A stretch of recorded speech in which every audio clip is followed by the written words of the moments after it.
আগামী ৫ মার্চ পর্যন্ত মধ্যপ্রাচ্যের ৫টি রুটে ফ্লাইট বাতিল করল বিমান বাংলাদেশ এয়ারলাইন্স। মঙ্গলবার দুপুরে এই তথ্য জানায় সংস্থাটি।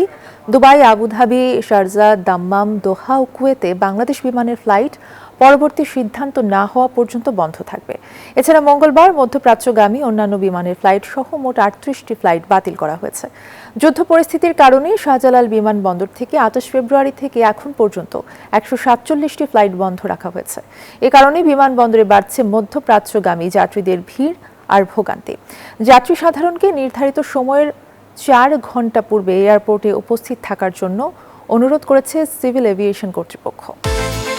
বিকাশ পেমেন্টে ১০,০০০ টাকার বেশি অফার। শপিং চলছে তো। এ বিষয়ে আরো জানাতে শাহজালাল বিমানবন্দর থেকে আমাদের সাথে যুক্ত আছেন সহকর্মী আরিফুল ইসলাম।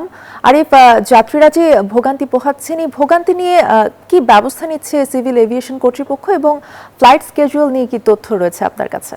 অর্থে যুদ্ধ পরিস্থিতির কারণে হচ্ছে ৬টি রুটে বাংলাদেশ থেকে হচ্ছে বিমান বাংলাদেশের সকল ফ্লাইট হচ্ছে স্থগিত রাখা হয়েছে। যেগুলোকে বলা হয়েছে যে দুবাই, দাম্মাম, দোহা, আবুধাবি, শারজাহ আর কুয়েত, এই ৬টি রুটে হচ্ছে বিমান বাংলাদেশের সকল ফ্লাইট আপাতত বন্ধ রয়েছে। আর এই ফ্লাইটগুলো যে যাত্রীরা রয়েছেন তাদেরকে মূলত জানানো হচ্ছে যে যখন যুদ্ধ পরিস্থিতি স্বাভাবিক হবে তখন মূলত তাদেরকে যেই ফ্লাইটের যেই সময় বা যেই টিকিট তারা কেটেছেন সেই টিকিট অনুযায়ী হচ্ছে তাদেরকে বিমানের যে ফ্লাইট সেটি হচ্ছে নিশ্চিত করা হবে।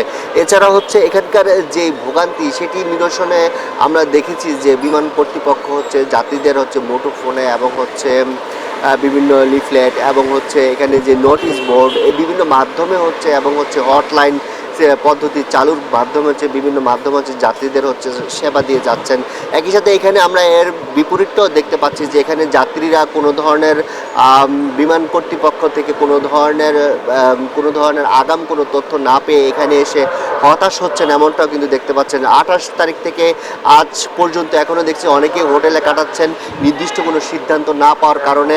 আর সেই সাথে আবার অনেকে হতাশাও প্রকাশ করছেন যে তাদের নির্দিষ্ট সময়ে যেহেতু মধ্যপ্রাচ্য হচ্ছে আকামা করার একটি বিষয় থাকে, তো সেহেতু মূলত হচ্ছে অনেকে বলছেন যে নির্ধারিত সময়ে না যেতে পারলে হচ্ছে তাদের কোম্পানি কর্তৃক তাদের চাকরিরও সমস্যা হবে, এমনটাও কিন্তু বলছেন। মূলত যুদ্ধ পরিস্থিতি স্বাভাবিক না হওয়া পর্যন্ত এই অচল অবস্থা কিন্তু আপাতত কাটছে না, এমনটা কিন্তু বলা যায়।